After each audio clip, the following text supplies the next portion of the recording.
What stories have been handed down about your parents or grandparents or any other relatives? Well, I think that some stories have been handed down that I remember was about what a little bit about the life on the reservation. Mm-hmm. And it appears as though there may have been different communities of people there who were living quite a distance apart. So evidently, that property there is much larger than one would be led to believe that it is there. Um, but it appears as though all of the people, or most of them, were freed slaves that lived there. And I know that Grandpa Payne used to make his living as an oysterman, being near the water.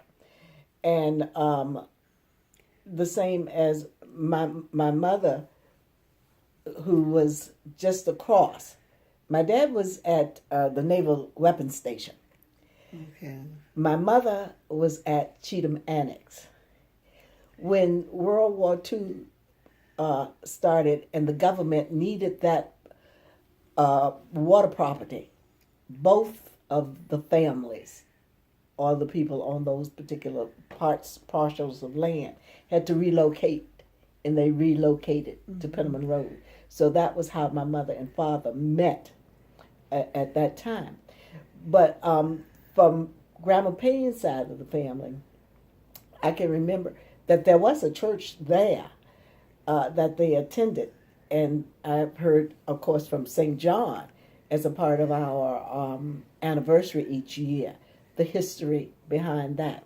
But it seems as though there was a parade or some type of a walk connected with that, because it seems as though I can remember them saying how Grandma Payne was holding Aunt Vicky, and Daddy was holding on to her dress tail just as tight as he could, walking on the reservation, because both of them were very, very young when they came up here.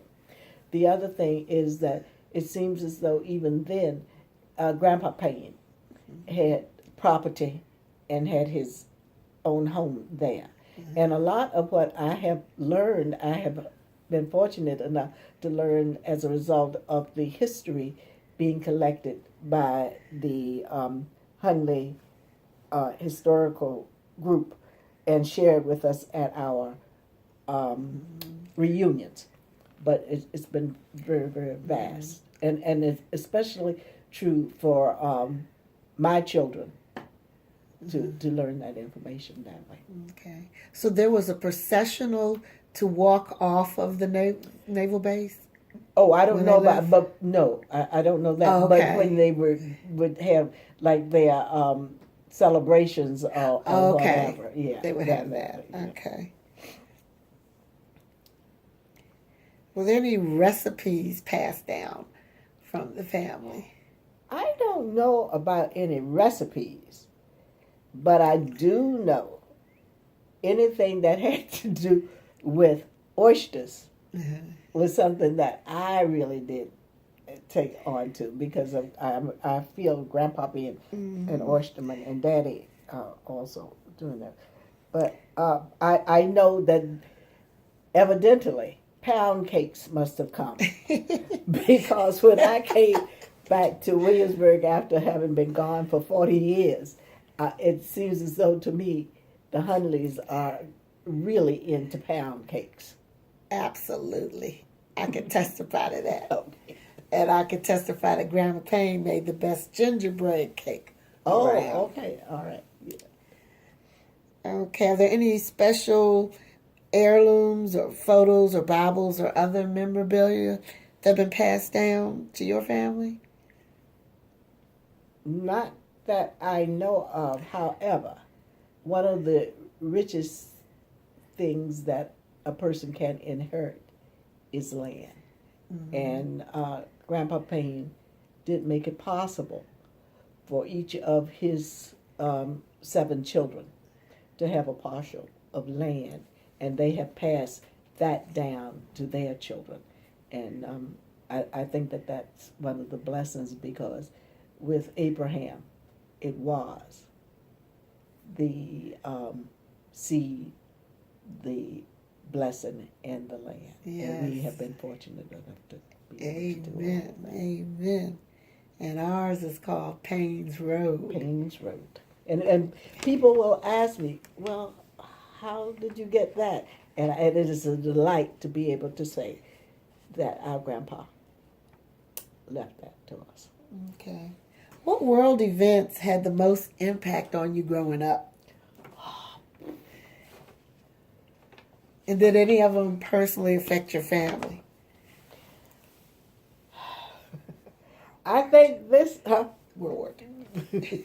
the World War II part that relocated us here, and definitely with my mom meeting my dad. So that definitely have quite a bit of an impact on me.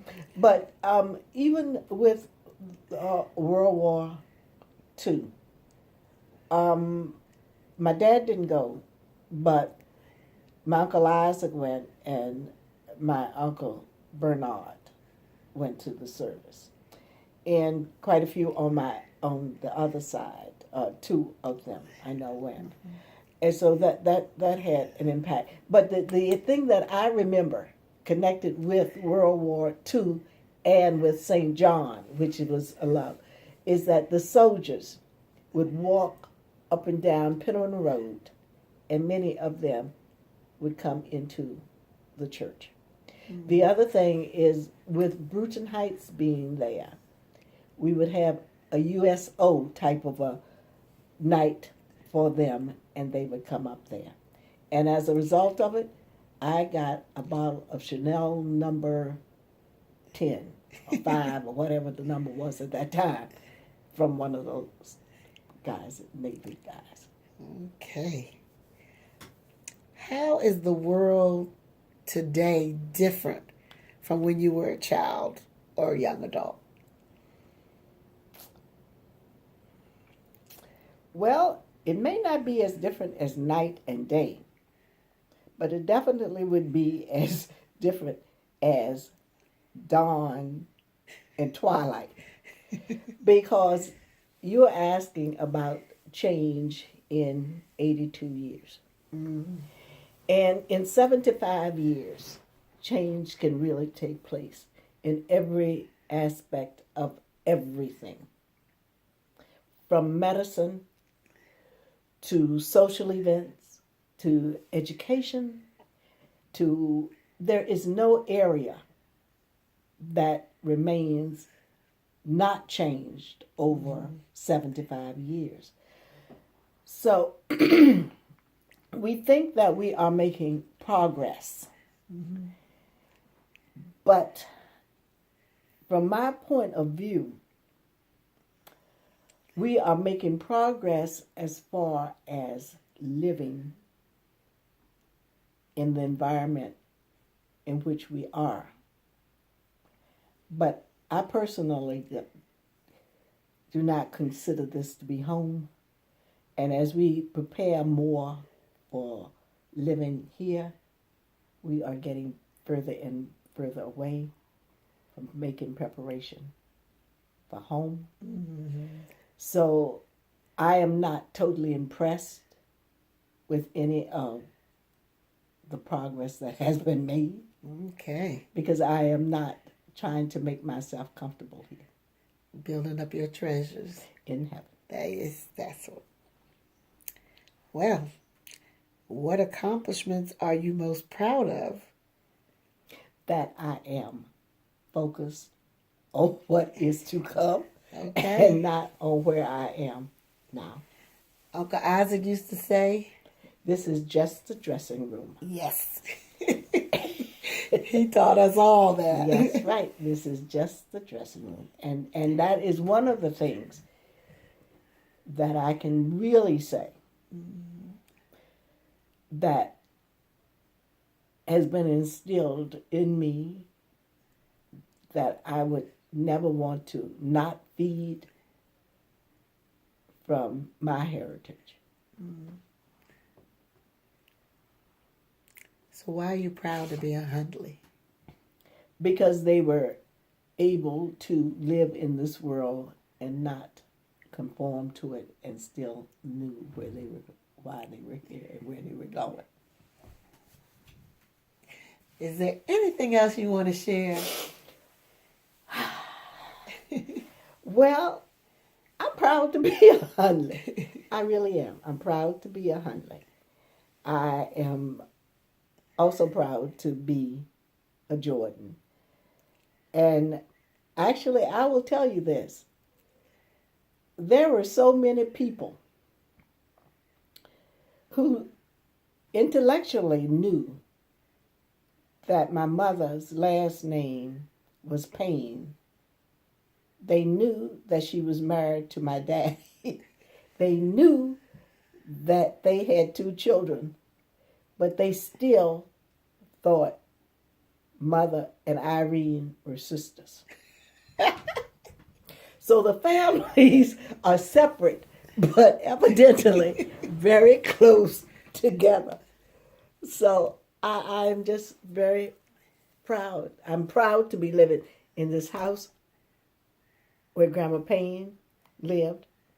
And I really thought it. I was not planning. I don't direct my own steps. Mm-hmm. I was not planning to come back to Williamsburg when I left. And most people know that. But since I have been here and been with my cousins and my family and the church, I just know that this is where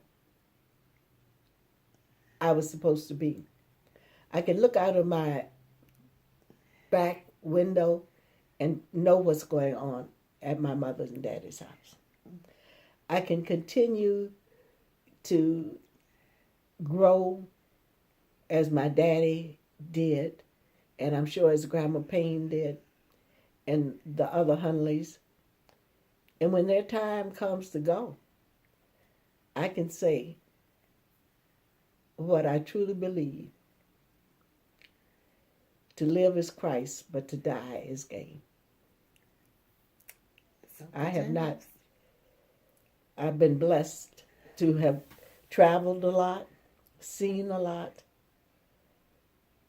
unbelievable places I've been, and things I've done. Mm-hmm. And not all of them good, and definitely not saying that I'm perfect in any way, but I can say I'm blessed. Well, thank you, Margie. It has been a pleasure interviewing you. Thank you.